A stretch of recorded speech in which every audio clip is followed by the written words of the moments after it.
Hey guys, let me make sure I'm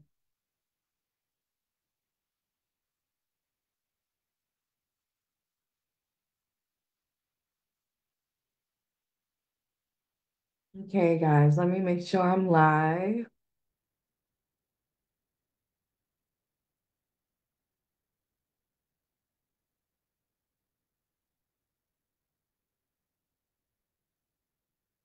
Okay.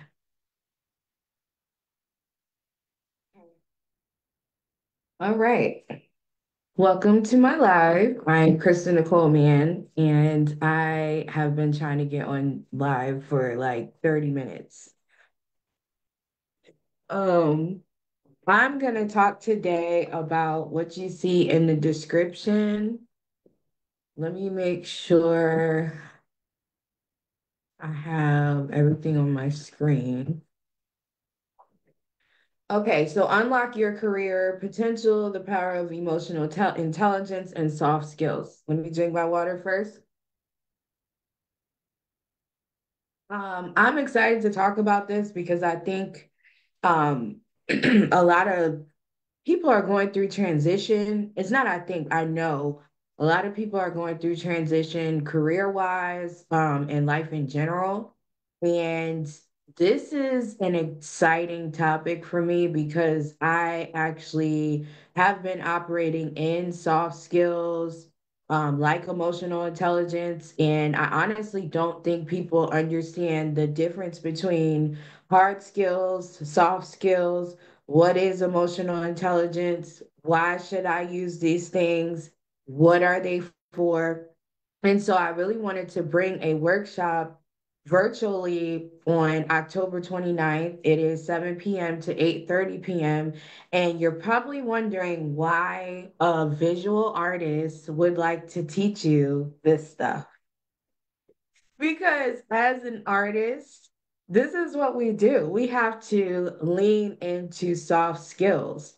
And I don't know about other people in particular or specifically that do artwork, like myself, but I know that you have to pull from deep within to have empathy, to have things like emotional intelligence, knowing when to work on your work, when to not work on stuff. I mean, when to work on things, what to say in conversation and negotiation, all of that you have to do as an entrepreneur. So it doesn't matter what you're selling. I could be selling this bottle of water, I could be selling a cupcake.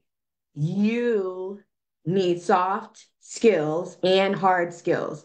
Now, the reason why people don't know about soft skills is because academia, if you go to college or we all went to school when we were younger, they lean more into teaching you the hard skills.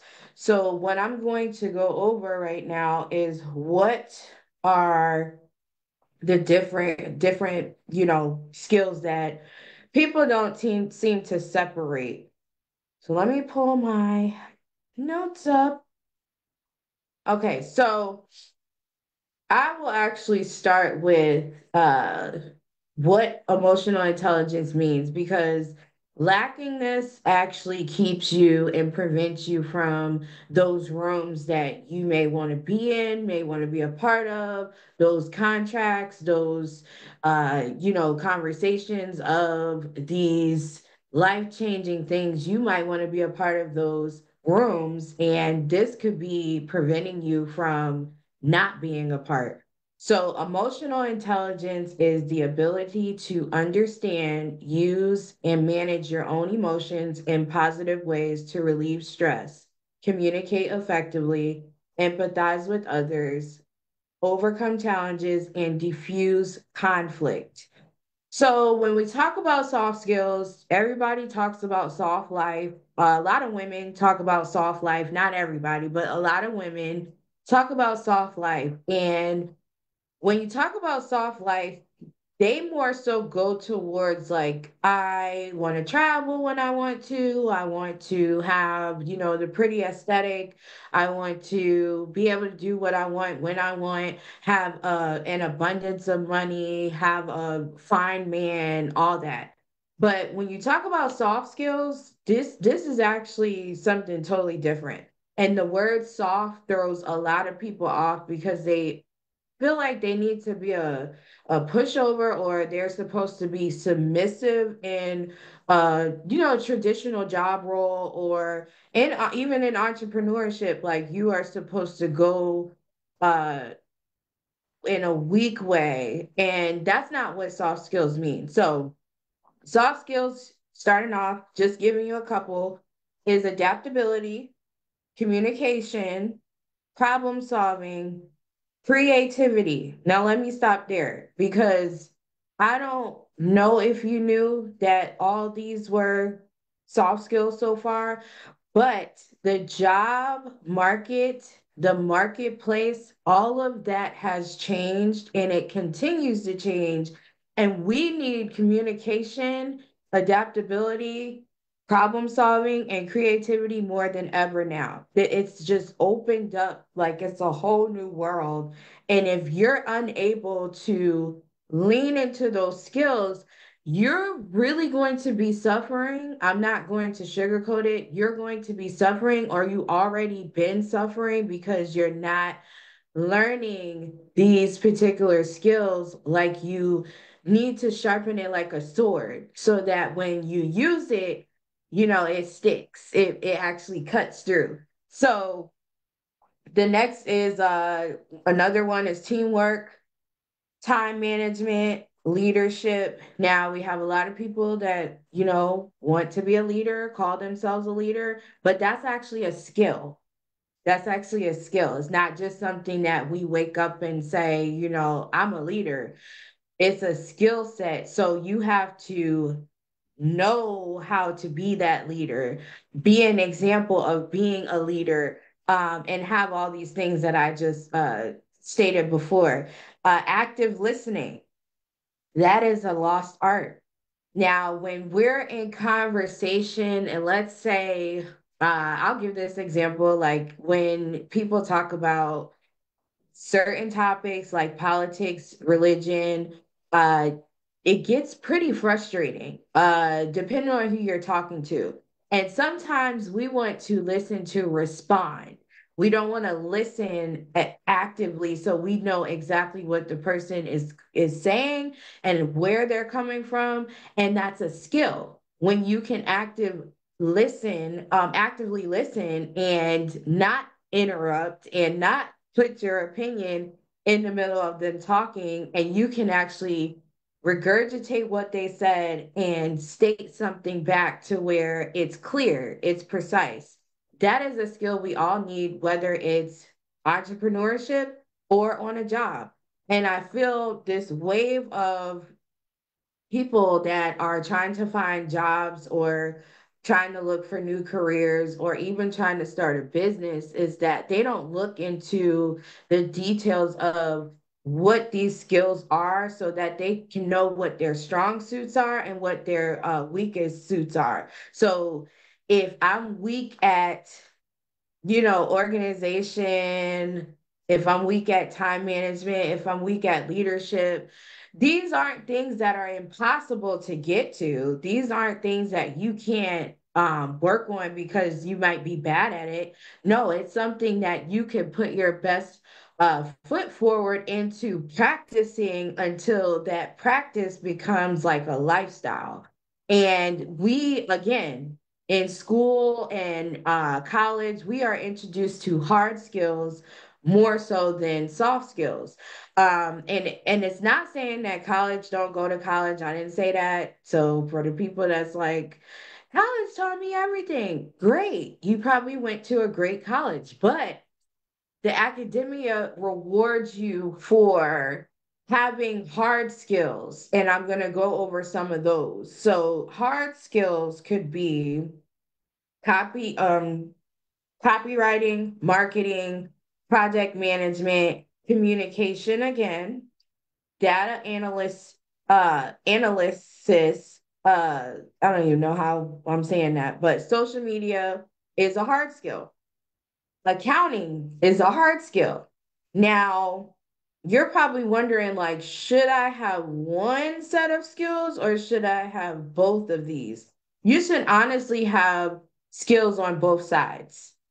That's how you should attack the work world or whatever when you're filling out applications, when you're going into those interviews, when you're negotiating your contracts. You should honestly have both sides of these skills. You should have hard skills and you should have soft skills. But what we're taught in society is to lean more into hard skills. So we kind of gravitate away from creativity, we gravitate away from the communication side of things. Now, when it's placed in hard skills, communication is like you're going to only be talking about certain things. You're not going to be able to fully express how you feel about something, or you're not going to be able to articulate to the full extent of what you feel about a certain project. It's just like one track kind of mind. And I am so excited because I am going to have someone come on an episode of my podcast to talk about this in depth because I do think people have reservations when this conversation comes up because there's so many people that feel like they're right, so many people that feel like they have different opinions. So you don't want to I don't want y'all to think that I'm being one-sided about it because I do promote creativity a lot, but to be honest, the reason why I do is because a lot of people do not lean into their creativity. They do have the creativity for certain things, but it's uncomfortable for them to do it from the lens of what they want to work on. Like if you do start a business, you do feel probably inauthentic when you lean into your own personal creativity because you're so used to it already being structured. So I want to introduce you to someone that works in this, that trains in this, that has helped others. And then I also have the workshop coming up on the 29th. So I wanted to get on today for a little bit and kind of go over this briefly so that you know about the difference because I know it's not talked about a lot. This is stuff that people try to like shy away from, and I think we need more conversations about it. And if it takes a visual artist to do so, that's fine. I am fine with that. Another thing I wanted to go over really quickly is that 80% of companies either already have a skills gap in their organization or know that they will within the next few years. Research shows the top three skills people are missing in the workplace are problem solving and critical thinking, managing employees, and communication or interpersonal skills. Firstly, the education system, like I stated before, tends to prioritize academic achievements over the development of soft skills. This is a significant drawback since soft skills are increasingly crucial for effective communication and teamwork in the workplace. Secondly, generational differences also play a role in the workplace.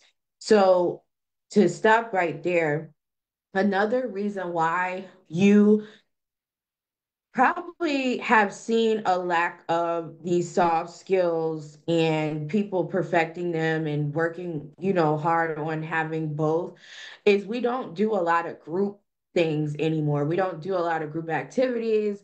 This is why I promote sipping paints. I promote getting together. And I found over the last couple of years, people like to be by themselves. They don't gravitate towards group stuff anymore. And that's just how the world is changing, but it doesn't mean that you should completely exempt yourself from anything group related. We were born by nature to be a part of community, so it's always good to be a part of cohorts or be a part of like, these group. That's why these groups on Facebook are so popular because you still are yearning for that connection with people. So when you operate individually and you kind of cut that out, you do feel like you're lacking. This is why people go to church. They be on part of boards and they do things that fulfill that. But now you see people drawing back from doing the group activities and really working with people to know what their strong suits are. Like if you don't do anything with people, you don't know if you know how to talk to people. You don't know if you are good at articulating, if you stay to yourself. So I encourage you to really start doing something pertaining a group, and put your effort into it. And so where was I? Educational and training gaps. There's huge educational and training gaps. Traditional education, again, prioritizes technical knowledge over soft skills like communication, teamwork, and problem solving. This focus on hard skills leaves graduates unprepared for interpersonal demands of today's workplace. Now, when I went to college, although I dropped out, I still went long enough to do classes, enough classes. I took a debate class. We all had to work together as a team to beat other schools that had debate teams. That was a great experience because I learned what it took to deal with all different types of backgrounds of people and all different ways of communication. And it was just a great experience. So when I see the debates now and I see what goes on as an adult, I'm like, oh my gosh. Sometimes some of it makes me cringe, some of it doesn't make me cringe, but that's an example. And also, like my science classes in college, like we used to have to, well, we had to cut open a animal and we had to do it as like a group. And those things, I don't know if they're implemented in college anymore like they used to, because remember we had the pandemic that brought people online learning. I know that online learning was implemented before the pandemic, but it has been, I mean, extremely, extremely pushed more than going on campus, or even if you are on campus, one of your classes might be online and you might not be with the group. So this is why I like coffee shops. This is why I like Barnes and Nobles, because you see people like actually communicating and in community together. It just does something to you. It lights a fire. But social capital is the value of the connections between people and the resources and benefits that come from those connections. So social capital has declined because of what I just said. People would rather be by themselves. And the whole point of this workshop is to, if you haven't learned about it in a while, because everybody is not lacking emotional intelligence, everybody is not lacking certain things, but it's it's nice to be refreshed about this information and then open to other ways of how you can implement this in your life now. You might have learned about it pre-pandemic and you might have forgot. You might have not ever learned about this and you're trying to get a job, you're trying to transfer careers, you're trying to start a business. You have to know this stuff. We're not going to, like with selling, you have to know how to talk.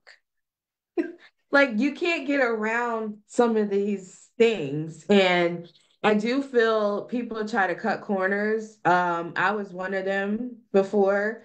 A long time ago, I tried to cut corners, but honestly, out the gate, I knew that you had to have a certain set of skills in order to sustain a business. So I'm excited about this workshop. I'm excited about talking and bringing you a guest on my podcast. I will be posting it afterwards, but please, if you would like to sign up for the workshop, the link is in the description, and I really hope to see you there. I'm going to keep pushing it. If you all could share it for me, I would love for you to just share, with someone that you may know that wants to take this or your page.